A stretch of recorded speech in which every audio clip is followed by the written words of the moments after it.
महाराष्ट्र हे मराठी लोकांचं राज्य असलं तरीही महाराष्ट्राने सर्वांना सामावून घेतलंय, ज्यामध्ये समावेश होतो अल्पसंख्याकांचा. ज्याप्रमाणे सध्या बांगलादेशात हिंदूंवरती अत्याचार होत आहेत. कारण काय, तर ते तिकडचे अल्पसंख्याक म्हणून. महाराष्ट्रात मात्र अल्पसंख्याकांची परिस्थिती वेगळी आहे. महाराष्ट्रात हिंदूंबरोबरच किंबहुना बहुसंख्यांबरोबरच अल्पसंख्यांचाही विचार केला जातोय. अर्थात म्हणूनच त्यांच्यासारखे घटक हे महाराष्ट्राच्या निवडणुकीवर महत्वपूर्ण प्रभाव टाकतायत. आत्ताच्या निवडणुकीत सुद्धा असंच काहीच चित्र उभं राहिलंय. महाराष्ट्रातील अनेक विधानसभा मतदारसंघात अशा अल्पसंख्याकांची संख्या मोठी आहे. त्यामुळे हे अल्पसंख्याक महाराष्ट्राच्या निवडणुकीवर प्रभाव टाकणार आहेत हे नक्की. पण असे कोणते फॅक्टर्स त्यांच्या प्रभावासाठी निर्णायक ठरणार? अल्पसंख्याकांचं मत हे प्रामुख्याने कोणाला जाणार? याचा फायदा महायुतीला होणार की महाविकास आघाडीला? जाणून घेणार आहोत प्राईम संवादच्या आजच्या भागात. नमस्कार, मी सारिका. प्राईम संवाद या युट्यूब चॅनलवरती आपणा सर्वांचं स्वागत करते.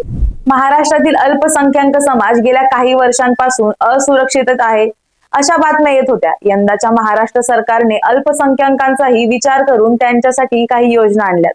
आता अर्थात या योजना यंदाची विधानसभा निवडणूक डोळ्यासमोर ठेवून आणल्यात, अशी टीका विरोधकांकडून होत होती आणि ती आजतागायत सुरूच आहे. पण या योजनांमुळे अल्पसंख्याक मात्र या निवडणुकीत निर्णायक ठरणार आहेत. आता ते कसे? या निवडणुकीत अल्पसंख्याक हे महायुतीला फायदा करून देत आहेत की महाविकास आघाडीला? की ते तिसऱ्याच आघाडी बरोबर जातील हे पाहणं महत्वाचं ठरणार आहे. आता हे पाहण्याआधी अल्पसंख्याक म्हणजे नेमके कोण ते समजून घेऊया. एक वंश, एक भाषा, एक धर्म किंवा सामाजिक व सांस्कृतिक विषमता अशा कारणांनी एक रूप असलेले व एकत्र राहणारे व यामुळे स्वदेशीय व स्वराष्ट्रीय बहुसंख्य समाजापासून आपण भिन्न आहोत ही जाणीव ठेवणारा समूह म्हणजे अल्पसंख्याक समाज. महाराष्ट्रात मुस्लिम, ख्रिश्चन, जैन, बौद्ध, पारसी, सीख हे धार्मिक दृष्ट्या अल्पसंख्याक आहेत. आता या अल्पसंख्याकांचं मत हे नेमकं कोणाला? याबाबत अल्पसंख्याक आघाडीचे राष्ट्रीय अध्यक्ष काय म्हणतात ते पाहूया. महाराष्ट्रातील अल्पसंख्याक समाज हा विकासाला प्राधान्य देणार आहे. पंतप्रधान नरेंद्र मोदी यांच्या सरकारनं विविध योजना राबवून अल्पसंख्याक समाजाला विकासाच्या मुख्य प्रवाहात आणण्याचा प्रयत्न केला. महाराष्ट्रात अल्पसंख्याक मंत्रालय होतं, परंतु सचिवालय नाही. त्यामुळे मंत्रालयाचा काहीही उपयोग झाला नाही. देवेंद्र फडणवीस यांनी मुख्यमंत्री पदाचा पदभार स्वीकारल्यानंतर अल्पसंख्याक मंत्रालयाला केवळ सचिवालय मिळालं नाही, तर जिल्हा पातळीवर कार्यालय सुरू झालं. यामुळे महाराष्ट्रातील अल्पसंख्याक समाज महायुतीच्या पाठीशी खंबीरपणे उभा असल्याची ग्वाही भाजपच्या अल्पसंख्याक आघाडीचे राष्ट्रीय अध्यक्ष जमाल सिद्दीकी यांनी दिली आहे. आता मुळात या योजना, हे उपक्रम नक्की कोणते हे पाहणं महत्वाचं ठरतं. महाराष्ट्र सरकारने अलीकडेच शिक्षण, आर्थिक मदत आणि सामाजिक कल्याणावर लक्ष केंद्रित करून अल्पसंख्याक समुदायांना पाठिंबा देण्यासाठी अनेक उपक्रम सुरू केले आहेत. या प्रयत्नांमध्ये अल्पसंख्याक शिक्षण आणि कल्याणकारी कार्यक्रमांसाठी विशेषतः मौलाना आझाद अल्पसंख्याक आर्थिक विकास महामंडळामार्फत वाढल्या जाण्याचा निधीचा समावेश आहे, ज्याचं बजेट आता 700 कोटींवरून 1000 कोटी इतकं केलंय. अल्पसंख्याक विद्यार्थ्यांना आणि उद्योजकांना अधिक शिष्यवृत्ती, कर्ज आणि आर्थिक सहाय्य प्रदान करणं हे या निधीला चालना देण्याचं उद्दिष्ट आहे. या व्यतिरिक्त सरकारने मदरसा शिक्षकांना त्यांची आर्थिक स्थिती सुधारण्यासाठी आणि शिक्षणाचा दर्जा सुधारण्यास मदत करण्यासाठी वेतनवाढ मंजूर केली आहे. बीएड पात्रता असलेले मदरसा शिक्षक आता दरमहा 16,000 मिळवतात, ज्यांना पूर्वी 6,000 मिळायचे. तर बीएड पात्रता असलेल्यांनी 18,000 मिळतात, ज्यांचा पगार पूर्वी 8,000 इतका होता. सरकार मदरशांमध्ये अधिक व्यापक अभ्यासक्रम उपलब्ध करून देण्यासाठी गणित, विज्ञान आणि अनेक भाषा यासारखे विषय एकत्रित करून व्यापक शैक्षणिक आधुनिकीकरणाच्या प्रयत्नांना समर्थन देतंय. ऑगस्ट महिन्यातील मंत्रिमंडळाच्या बैठकीत राज्यातील अल्पसंख्याक बांधवांचं मागासलेपण दूर करून त्यांच्या सर्वांगीण विकासासाठी बार्टी सारखी, महाज्योती, अमृत या संस्थांच्या धर्तीवर अल्पसंख्याक संशोधन व प्रशिक्षण संस्था म्हणजेच MRTI ची स्थापना करण्याचा मोठा निर्णय घेण्यात आला होता. त्याचप्रमाणे राज्यातील विधानसभा निवडणुकीपूर्वी महाराष्ट्र सरकारनं मुख्यमंत्री तीर्थदर्शन योजनेअंतर्गत ज्येष्ठ नागरिकांसाठी मोफत तीर्थयात्रेची सोय करण्यासाठी देशभरातील 15 आणि राज्यातील 95 अशा 110 अल्पसंख्याक धार्मिक स्थळांचा समावेश केलाय. या तीर्थक्षेत्रांमध्ये मुस्लिम, पारशी, बौद्ध आणि जैन समुदायांची प्रमुख धार्मिक स्थळं आहेत. सरकारी आदेशानुसार हाजी अली दर्गा आणि हाजी मलंग दर्गा, रामटेक जैन मंदिर, इराण शहा आतश बेहराम आणि वेलंकनी यांच्यासह इतरांना मुख्यमंत्री तीर्थदर्शन योजनेत स्थान मिळाले. याशिवाय उत्तर प्रदेशातील कुशीनगर मधील गौतम बुद्ध साधना भूमी, युपी मधील सारनाथ, नागपूर येथील BR आंबेडकर यांचे जन्मस्थान यांचाही या यादीत समावेश करण्यात आलाय. हे उपक्रम सर्व समुदायांसाठी सर्वसमावेशकता आणि समान संधींना प्रोत्साहन देण्याच्या व्यापक धोरणाचा भाग म्हणून अल्पसंख्याक कल्याणासाठी राज्याची बांधिलकी दर्शवतात. उद्धव ठाकरे यांच्या नेतृत्वाखालील महाविकास आघाडी सरकारने आणलेल्या अल्पसंख्याकांसाठीच्या प्रमुख उपक्रमांमध्ये शैक्षणिक आणि आर्थिक सहाय्य कार्यक्रम आणि अल्पसंख्याक प्रतिनिधित्व सुधारण्यासाठी प्रयत्नांचा समावेश होता. त्यांनी व्यावसायिक आणि उच्च शिक्षण क्षेत्रातील अल्पसंख्याक विद्यार्थ्यांसाठी शिष्यवृत्ती योजना सुरू केल्या, ज्याचा उद्देश शिक्षणात प्रवेश वाढवणं हा होता. सरकारनं विविध सबसिडी आणि कौशल्य विकास कार्यक्रम देऊन अल्पसंख्याक समुदायातील लहान व्यवसायांसाठी रोजगार निर्मिती आणि आर्थिक सहाय्य यावर लक्ष केंद्रित केलं होतं. अल्पसंख्याक विकास मंत्री नवाब मलिक यांच्या नेतृत्वाखाली सरकारने मदरशांचे आधुनिकीकरण करण्यासाठी आणि आर्थिक दृष्ट्या वंचित पार्श्वभूमीतील विद्यार्थ्यांसाठी संधी वाढवण्यासाठी अनुदान यासारख्या उपायांची स्थापना केली. या व्यतिरिक्त महाविकास आघाडी सरकारनं आरोग्य सेवा, गृहनिर्माण आणि रोजगार या क्षेत्रांमध्ये सामाजिक आणि शैक्षणिक दृष्ट्या मागासलेल्या समुदायांच्या उन्नतीसाठी कल्याणकारी योजना सुरू केल्या, पण यांची जास्त प्रसिद्धी झालेली पाहायला मिळत नाही. अर्थात तेव्हाच कोविडचं वातावरण असल्याने सगळा फोकस हा कोविडवर होता. या योजना आणि उपक्रम लक्षात घेता महाराष्ट्रातील अल्पसंख्याक समाज हा महायुतीच्या बाजूने जाणार का की महाविकास आघाडीच्या बाजूने हे पाहूया.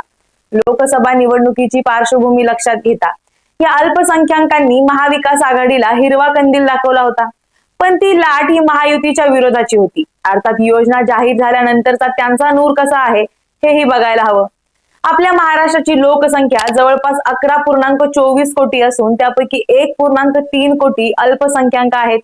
राज्यातील 288 विधानसभा जागांपैकी 35 अशा जागा आहेत जिथे अल्पसंख्याक लोकसंख्या 20% आसपास आहे. 8 ते 9 विधानसभांमध्ये याही पेक्षा जास्त आहे. मात्र निवडणुकीच्या मैदानात उतरलेल्या मुस्लिम उमेदवारांची संख्या अवघी 13 आहे. काँग्रेसने 8 मुस्लिमांना उमेदवारी दिली आहे, तर मुख्यमंत्री एकनाथ शिंदे यांच्या पक्षाने 1 आणि राष्ट्रवादी काँग्रेसनं 4 जणांना उमेदवारी दिली आहे. आता जर हे अल्पसंख्याक फक्त मुस्लिमच नसून मुस्लिम इतरही आहेत तर त्यांचा विचार करणंही या निवडणुकीत भाग ठरतं. लोकसभा निवडणुकीचा विचार केला तर मुस्लिम आणि दलित वोट बँक ही मवियाकडे आकर्षित झालेली पाहायला मिळाली होती. त्यावेळी देवेंद्र फडणवीस यांनी हा वोट जिहाद असल्याचा आरोप मवियावर केला, पण लोकसभा निवडणुकीत वोट जिहादमुळे 14 मतदारसंघांमध्ये महायुतीला फटका बसल्याचा आरोप उपमुख्यमंत्री देवेंद्र फडणवीस यांनी केला असला तरी लोकसभा निवडणुकीत मुस्लिम बहुल विधानसभा मतदारसंघातील मतांच्या आकडेवारीवरच नजर टाकल्यास 2019च्या विधानसभा निवडणुकीच्या तुलनेत महायुतीच्या मतांमध्ये लोकसभा निवडणुकीत वाढ झाली असल्याचं दिसून आलं आणि हा आरोप फोल ठरला. पण याच आरोपाचा विचार करायचं झालं तर आगामी महाराष्ट्र विधानसभा निवडणुकीत महायुतीला अल्पसंख्याकांचा पाठिंबा गुंतागुंतींचा आणि अनिश्चित असल्याचं दिसून येतंय. महायुतीमधील काही पक्ष जसे की अजित पवार यांच्या नेतृत्वाखालील राष्ट्रवादी काँग्रेस अल्पसंख्याकांना सहभागी करून घेण्याचे प्रयत्न करत आहे. जसं की अल्पसंख्याक उमेदवारांसाठी 10% जागा राखीव ठेवणं, तर या समुदायांना व्यापकपणे पटवून देण्यात महत्वपूर्ण अडथळे आहेत. वाढत्या सामाजिक ध्रुवीकरण आणि देवेंद्र फडणवीस यांच्यासारख्या भाजप नेत्यांच्या वोट जिहाद या भाष्यामुळे अल्पसंख्याक मतदारांमध्ये युतीचं आवाहन गुंतागुंतीचं झालंय.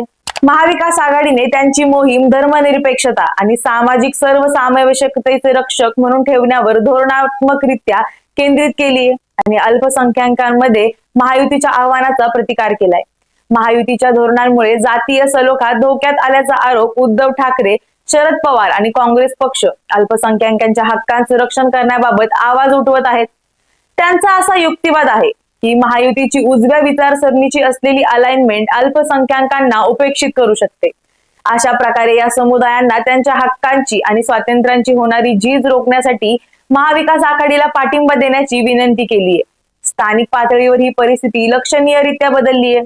महायुतीचे मजबूत नेते असलेल्या मतदारसंघात ज्यांना सतत सामुदायिक पाठिंबा मिळतो, विशेषतः अजित पवार यांच्या नेतृत्वाखालील राष्ट्रवादी नेते, येथे स्थानिक विश्वास आणि ओळखीमुळे अल्पसंख्याकांचा पाठिंबा मिळू शकतो. तरीही अल्पसंख्याक लोकसंख्येची हाय टाइम एकाग्रता असलेल्या शहरी भागात आणि प्रदेशांमध्ये दीर्घकालीन कम्युनिटी लक्षित कल्याणकारी उपायांमुळे महाविकास आघाडीचा प्रभाव मोठ्या प्रमाणात आहे. टार्गेटेड उमेदवार निवडीमुळे आणि पोहोचण्याच्या प्रयत्नांमुळे महायुतीला काही अल्पसंख्याक मतं मिळू शकतात. पण महाविकास आघाडी एकंदरीतच अल्पसंख्याकांमध्ये अधिक मजबूत खेचून ठेवण्याची शक्यता आहे. 20 नोव्हेंबरच्या निवडणुकीत महायुतीचा प्रसार या ट्रेंड मधून खंडित होऊ शकतो की नाही हे उघड होईलच. विशेषतः महाविकास आघाडी धर्मनिरपेक्षता आणि सामाजिक आर्थिक समानतेच्या मुद्द्यांवर अल्पसंख्याकांची मतं एकत्रित करण्यावर लक्ष केंद्रित करते. आता अर्थात अल्पसंख्याकांची मतं या निवडणुकीत निर्णायक ठरणार आहेत.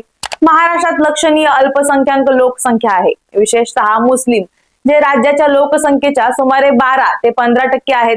मुंबई, पुणे आणि औरंगाबाद यासारख्या शहरी केंद्रांमध्ये अल्पसंख्याकांचा प्रभाव विशेषतः मजबूत आहे, जिथे ते अनेक मतदारसंघात वर्चस्व गाजवतात. यामुळे या प्रदेशांमध्ये अल्पसंख्याकांची मतं गंभीर बनतात, अनेकदा चुरशीने लढलेल्या जागांवर लक्षणीय प्रभाव निर्माण करतात. महायुती आणि महाविकास आघाडी या दोन्ही पक्षांनी अल्पसंख्याक समुदायांवर विजय मिळवण्यासाठी लक्षित मोहिमा सुरू केल्यात. या मतदारांना आवाहन करण्यासाठी महायुतीने विशेषतः अजित पवार यांच्या नेतृत्वाखालील राष्ट्रवादी गटाच्या माध्यमातून जागा राखून ठेवण्याचा आणि अल्पसंख्याक उमेदवारांचा प्रचार करण्याचा प्रयत्न केलाय. दरम्यान महाविकास आघाडी पक्ष त्यांच्या भूतकाळातील कल्याणकारी योजनांवर लक्ष केंद्रित करते आणि धर्मनिरपेक्षतेचे रक्षण करण्याचं आश्वासन देत आहे. अल्पसंख्याक मतदारांची प्राथमिक निवड म्हणून ते स्वतःला स्थान देत आहेत. हे स्पर्धात्मक डायनामिक कोणत्या युतीला बहुमत मिळेल हे ठरवण्यासाठी अल्पसंख्याकांच्या मतांच्या महत्वपूर्ण महत्वावर भर दिला जातोय. लक्षणीय अल्पसंख्याक लोकसंख्या असलेल्या शहरी मतदारसंघांमध्ये त्यांच्या मतदानाच्या पद्धतींचा एकूण निवडणूक निकालावर परिणाम होण्याची अपेक्षा आहे. शहरांमधील अल्पसंख्याक हे राजकीय दृष्ट्या अधिक संघटित असतात, त्यामुळे मुंबई, ठाणे आणि पुणे यासारख्या ठिकाणी त्यांची मतं निर्णायक ठरतात. ही क्षेत्र पारंपरिकपणे अल्पसंख्याकांमध्ये जास्त मतदानाचा अनुभव घेतात, जेव्हा त्यांच्या समुदायाच्या हितसंबंधांचं रक्षण करणं त्यांना महत्वाचं वाटतं, ज्यामुळे त्यांचा पाठिंबा जवळच्या स्पर्धेमध्ये बदल करणारा बनतो. महाराष्ट्राच्या यंदाच्या विधानसभा निवडणुकीत अल्पसंख्याक मतांचा प्रभाव महत्वाचा आहे, कारण त्यांचं केंद्रीकरण हे महत्वाचे शहरी मतदारसंघ, ऐतिहासिक मतदान ट्रेंड आणि महाविकास आघाडीच्या समर्थकासाठी जोरदार प्रचार याभोवती झालंय. हा फायदा कमी करण्यासाठी महायुती काम करत असल्याने प्रत्येक युती किती प्रभावीपणे ही महत्वाची मतं मिळवते यावर हा निवडणूक निकाल ठरवता येईल. याबाबत तुम्हाला काय वाटतं? अल्पसंख्याकांची मतं ही कोणाला जाणार? महायुतीला की महाविकास आघाडीला, की दोघांचं भांडण आणि तिसऱ्याचा लाभ याप्रमाणे तिसरीच आघाडी किंवा इतर पक्ष या अल्पसंख्याकांच्या मताचा फायदा घेणार? तुमच्या मते अजून कोणत्या फॅक्टर्स मध्ये हे अल्पसंख्याक या निवडणुकीत निर्णायक ठरणार हे आम्हाला कमेंट मध्ये नक्की सांगा आणि प्राईम संवाद या युट्यूब चॅनलला सबस्क्राईब करायला विसरू नका. धन्यवाद.